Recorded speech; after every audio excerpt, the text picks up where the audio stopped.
Lun lahir dan raya dalam keluarga muslim yang taat. Dari ubit lun gepurno mendoa, puasa dan pemantang yang gepu wajib lepo ta Allah dalam agama. Jadi, lam hati yang cukup dalam le soai-soai yang hana menjawab.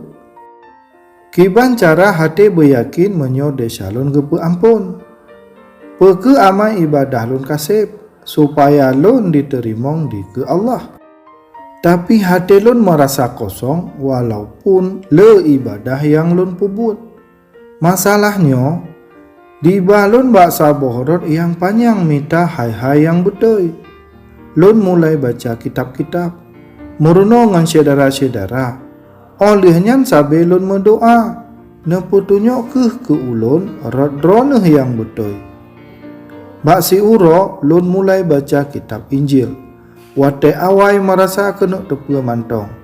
Tapi wate lun baca, lun mentemui sabo-sabo hai yang beda. Lun merumpuk ngan siro Isa Al-Masih.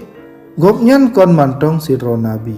Tapi na kuasa, na gemasih, dan oge pegah haba lagi urang kaguturi pada Allah.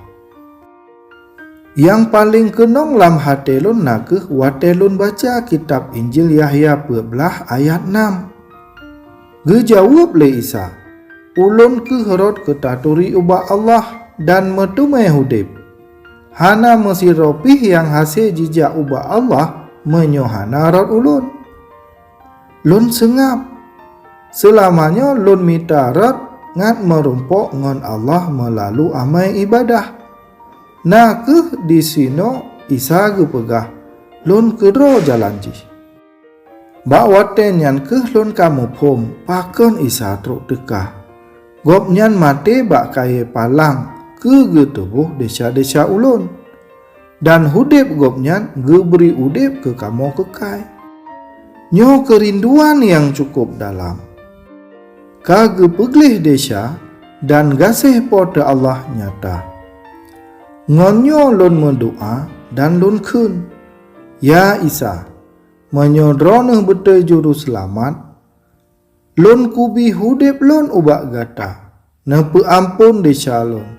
Dan nepu tunyok ke ulun hai-hai yang betul dari droneh. Jino kalun tepe. Isa Al-Masih naga juru selamat. Kon mantong ke urang Nasrani. Tapi ke ban mandum urang yang tem percaya ke gopnyan. Gopnyan harapan lun, iman dan selamat kekai yang lun minta. Gata akan merumpok damai hati dan gejamin selamat di akhirat. Menyo gata meiman dan percaya tak ikut Isa Al-Masih.